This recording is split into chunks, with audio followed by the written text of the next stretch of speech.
자, 여러분, 이제 우리가 연속 확률 단원에서 마지막 주제에 해당하는 이항 분포를 정규 분포화 시키는 것에 대해서 같이 공부를 해보도록 하죠.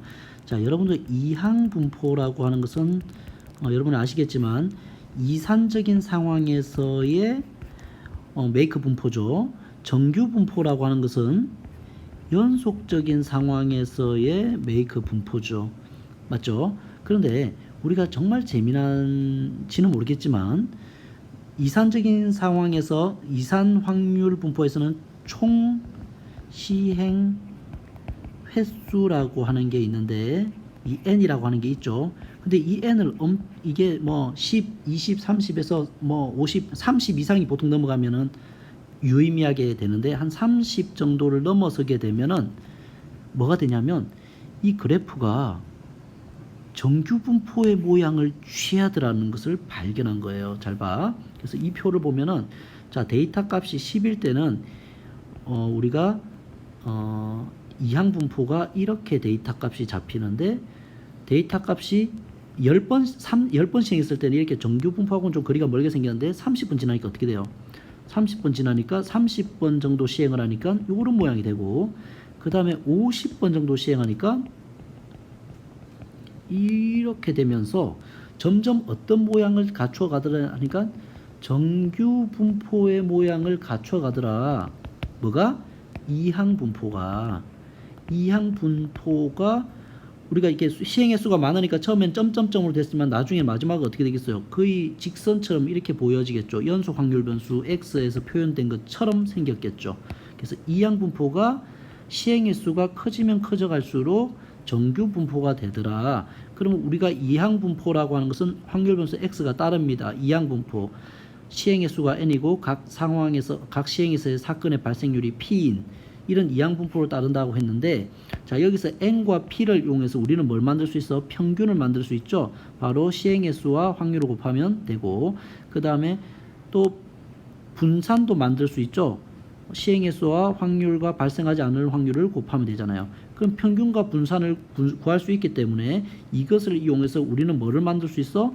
정규 분포로 변환시킬 수 있죠. 얘는 이항 분포가 뭘로 바뀌는 거예요? 정규 분포로 바뀌는 거죠. 이 파란색으로 쓸까요? 정규 분포로 따르는 거죠. 바이너리가 아니죠. 뭐예요? 노멀 n으로 바뀌고 바로 이 평균과 분산의 자리에 누가 들어오는 거예요? np와 np 1-p가 들어오는 거죠. 평균과 이항 분포의 평균과 계산된 분산의 값이 들어오고 이게 바로 정규 분포를 따르는 거죠. 그래서 정규 분포처럼 문제를 풀어도 되는 거야. 그럼 우리는 좀 더 나가서 이 값을 가지고 또 뭘로 바꿔서 문제를 풀어야 되겠어?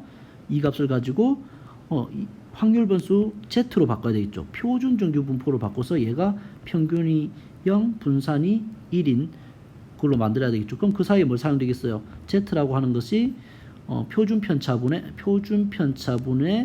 확률 변수 x 빼기 평균 이렇게 가겠죠. 그럼 여기 들어갈 값이 뭐인 것을 우리가 알 수 있어요. 그렇죠. 여기는 뭐 당연히 우리 이 값이 들어가겠죠. np의 1-p에다가 루트를 지어야 표준 편차가 되니까 그 다음에 여기는 np 계산된 값이 들어가서 우리는 뭘로 계산하겠다? 요걸로 표준 정규 분포로 계산할 수 있다는 거예요. 표준 정규 분포로 문제를 해결하겠다는 거예요. 뭐를? 이항 분포 문제를 정규 분포로 바꾸고 그 다음 그 문제를 표준 정규 분포로 만들어서 이항 분포를 정규 분포로 만들고 표준 정규 분포로 만들어서 문제를 해결하겠다. 그게 바로 이 단원의 핵심이에요. 그런데 선생님 왜 이항 분포를 그냥 풀면 되지 왜 확률을 계산하는데 정규 분포나 표준 정규 분포를 굳이 만들어야 돼요? 그 예에 대해서 설명을 해줄게요. 자, 확률 변수 x가 이항 분포를 따라요. 총 시행 횟수가 100번이고 사건의 발생률이 2분의 1인 이런 이항 분포로 따른 상황이 있으면 자, 우리가 표로 만들면 확률 변수 x는 어떻게 돼요? 0, 1, 50, 55, 100 이렇게 돼 있을 거고 그 각각에 대한 확률은 다 뭐예요? 여기에 보시면 독립시행의 확률로 나타나겠죠. 예를 들어서 이 확률이 얼마예요? 그 P50의 값인데 뭐야? 100 C 50에 2분의 1에 50제곱에 2분의 1에 50제곱 딱 이것만 봐도 어때? 분모가 2의 100제곱이잖아. 그리고 100C 50을 언제 계산하고 있니? 야, 이거 확률 구하려고 하면 이렇게 구해지는 거잖아. 그래서 여기 보는 것처럼 확률 변수 x가 막 50보다 크거나 같고 55보다 작거나 같을 확률은 이것들을 다 더해 줘야 되고 결국에는 이런 독립시행의 확률을 다 계산해야 되는데 이거 계산은 불가죠. 왜? 2의 100제곱을 언제 계산하고 있어? 그 다음에 100의 50제곱을 언제 계산하고 있어? 100CO 를 언제 계산하고 있어? 그 여기도 마찬가지고. 그러니까 실제로 뭐 할 수 없는 거야? 우리가 인력으로는 계산할 수 없는 문제라는 거죠. 그러면 놔둘 거예요? 아니죠. 우리가 수학자들이 열심히 고생했던 표준정규 분포를 이용할 수가 있다는 거야. 잘 봐. 자, 지금 우리가 지금 독립시행이 이게 이항분포잖아요. 자, 이항분포에서 자 평균이 어떻게 나와? 평균은 NP가 되는데 바로 뭐 곱하기 뭐 100 곱하기 2분의 1 하면 되죠. 그래서 50이라는 사실을 바로 발견해낼 수 있고 분산이라고 하는 것은 NP의 1-P잖아. 그러니까 얘를 계산해 봤더니 샤샤샥 해서 5의 제곱이라는 것을 알아냈어. 그러니까 우리는 확률 변수 x가 정규 분포를 거의 근사해서 따라가고 있구나 해서 평균이 얼마이고 50이고 분산이 5의 제곱인 됐죠. 여기까지 왔으면 이제 우리가 익숙한 문제로 해결할 수 있다라는 거죠. 자, 여기서도 바로 해결을 못해요. 그래서 우리는 어떻게 바꾸겠다? 얘를 표준 정규 분포로 바꾸는 거죠. 표준 정규 분포로 이렇게 바꿔서 실제로는 이걸로 해결하겠다. 자, 그럼 해결해 볼게요. 자, 이렇게 돼 있잖아요. 그죠? 우리가 구하고 싶은 것은 확률 변수 x가 50보다 크고 55보다 작거나 같은 이 확률이라고 하는데 아까 평균 얼마였어요? 평균이 50이고 분산이 5의 제곱 표준 편차를 알아야 되니까 표준 편차가 얼마인 5인 그걸 알아냈잖아요. 그죠?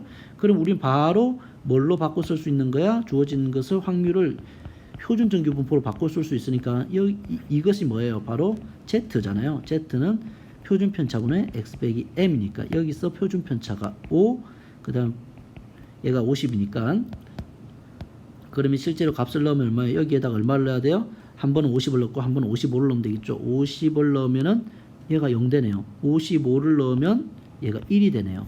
그래서 이렇게 되는 거죠. 이거는 그러면 표준 정규 분포표를 이용하면 우리가 얼마인 것을 알 수 있어? 0.3413이라는 것을 알 수 있어요.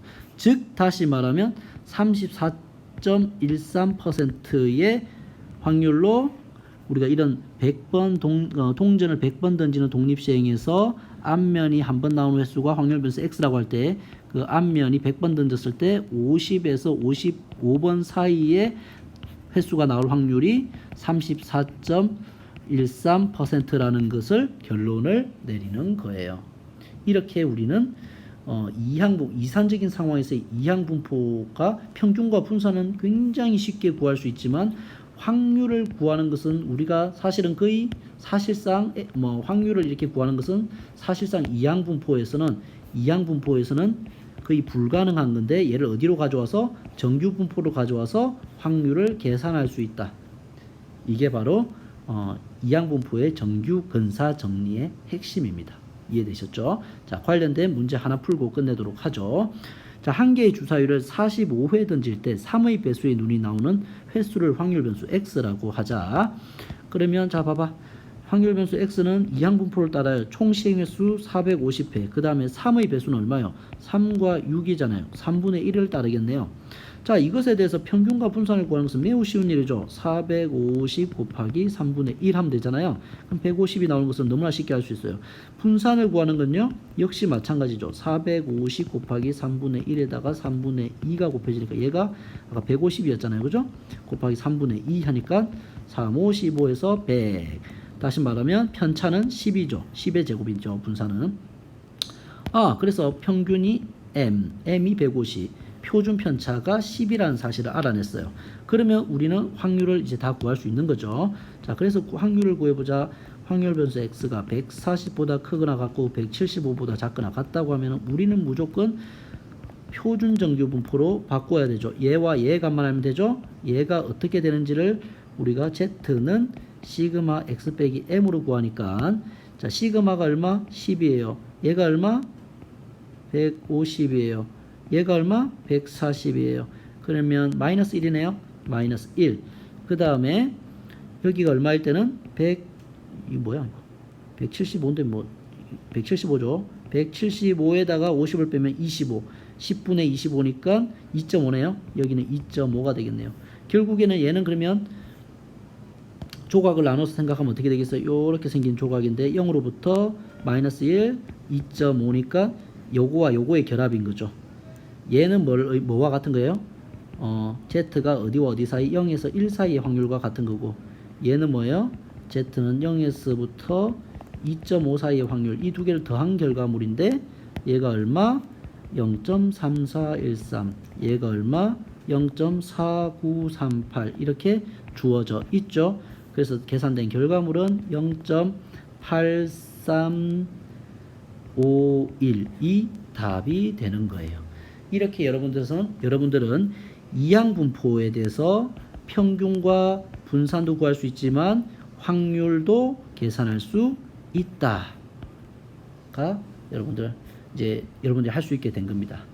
자, 여러분들 여기까지 긴 시간 같이 해주셔서 고맙고 그 다음에 이게 개념을 이해하는 것은 좀 시간이 걸릴 수 있지만 개념이 이해되고 나면 사실 문제는 굉장히 정형화되어 있으니까 여러분들이 좀 집중해서 개념들을 이해해 줄 수 있기를 바랍니다. 수고하셨습니다.